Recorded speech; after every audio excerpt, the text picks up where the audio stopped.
I just sitting here thinking to myself, why y'all be lying to us?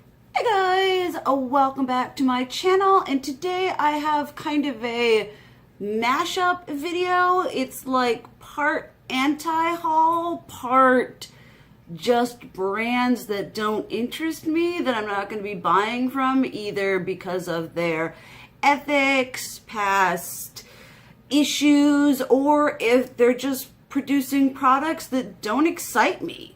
Obviously, like always, this is just my personal opinion. If you guys love these brands, love all their products, that is great. You keep doing you. Makeup is not one size fits all. We all have different needs, expectations, and morals. So let's just get into it. Now, the first two kind of go hand in hand, and I feel like they come without saying, and that is Kylie Cosmetics and KKW Beauty. I have never been a fan of the Kardashian-Jenner dynasty empire. It just doesn't do it for me. And I feel like I don't need to be going through the struggle of putting more money into their already ridiculously lined pockets. Also, the way that these businesses have handled themselves has not really impressed me. You guys know I don't return makeup, but if I did, for the normal consumer, I know that Kylie's brand does not accept returns, exchanges, all that jazz. I feel like that says something about your faith in your company, that you're just like, well, we need to like not deal with returns at all. We're just gonna just send the stuff out and they're stuck with it. And also the products they're releasing don't really interest me. I haven't seen anything. Well, kind of the Royal Peach palette from Kylie. I was like, ooh, those colors are nice. I like the peach and the pop of blue and all that, but overall, there just hasn't been anything that I have been willing to go through the hassle of getting online, paying the exorbitant shipping, paying the exorbitant price for the item. I wash my hands of these, and I have no desire to ever get anything from them. Next up is Huda Beauty. Now, Huda Beauty has released some items where I've been kind of like, ooh, hey, that look kind of cool. The Rose Gold and the Desert Dusk palettes look absolutely beautiful. They are a little bit on the pricier side, but if you're, comparing Natasha Denona, Urban Decay, it's all up there in the horrible, expensive, whatever region. However, my main reason for not purchasing from this brand, one, she keeps putting a cream highlighter amongst a bunch of powders in her highlighter palettes, and I am not about that life. If she'd made it all 4 powders, I would have at least one of those by now.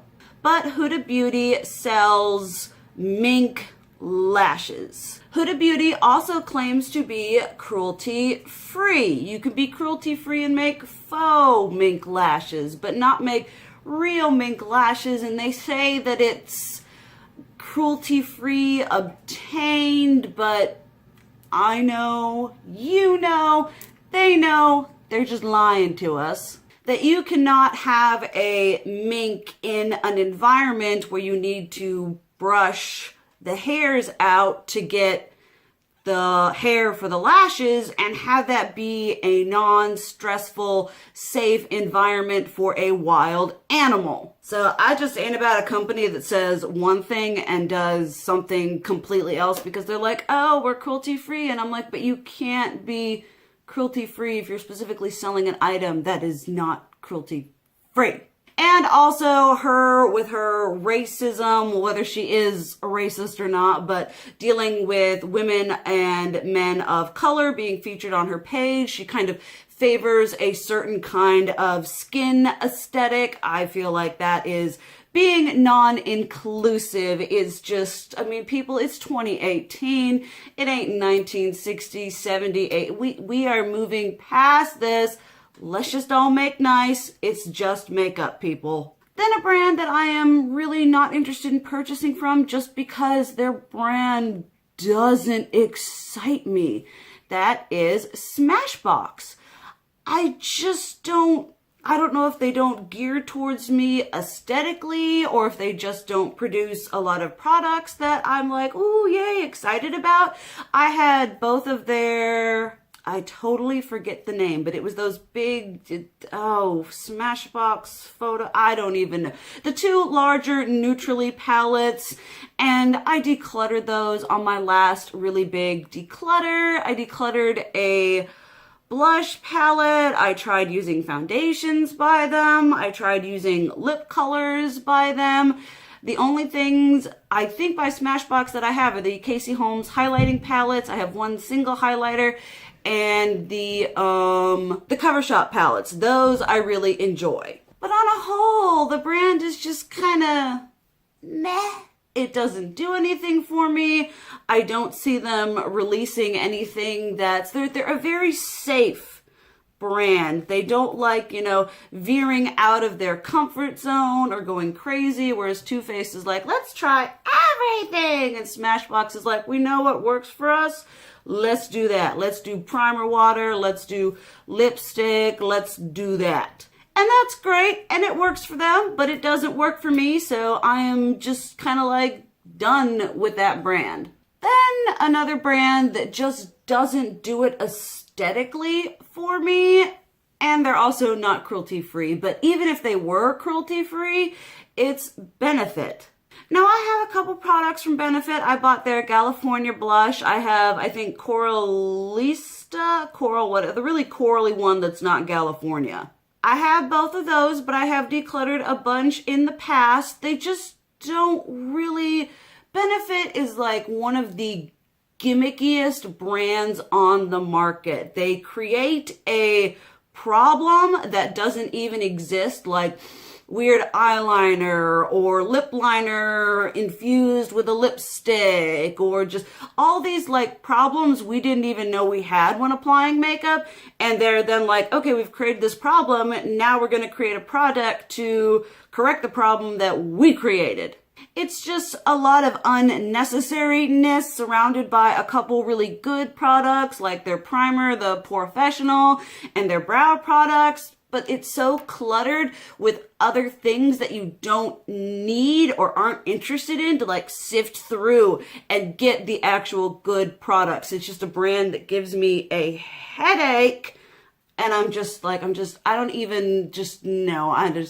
Benefit, I'm just like, ignore, gone, just no. And then we have one that's kind of just, I don't want to say because I'm lazy, but I am kind of lazy, not gonna lie. Eating healthy. Oh, somebody kill me. And that would have to be, I still got carrot in there, Makeup Geek. Now, Makeup Geek started out as mainly a single shadow whatever. They were created and they were competing with MAC and Anastasia and Urban Decay and other brands that had singles but were really, really expensive. They produced a good quality alternative, which was a really good groundbreaking thing at the time. You guys know I am not a big single shadow person. I have one Tarte big palette filled with Urban Decay singles, and then I have 3 Makeup Forever singles, and that's it. I would just rather invest in a palette than a bunch of singles that are just gonna sit there and are just bleh. And once again, a lot of their products just don't call to me. Some of their highlighters, but they've had mixed reviews and just whatever. They're teetering, their prices are going up, and I don't have the energy to really try to invest in them. You know what I mean? Like ColourPop, I really want to try. Eventually, I will invest in them. But Makeup Geek, I'm just bored. It doesn't call to me. And so for that reason, I'm not going to be doing any Makeup Geek. All right, guys. Hope you enjoyed that and found it at least somewhat informative. I just like sharing different opinions and kind of see what you guys are thinking and what your opinions are on whatever. Do let me know down below what brands you are totally uninterested in, not going to be buying from for whatever reason. And let me know what you think about these brands, because I do like having light shed on my own personal situation. Thank you guys so much for watching. I love you. And as always, keep it real. Mwah.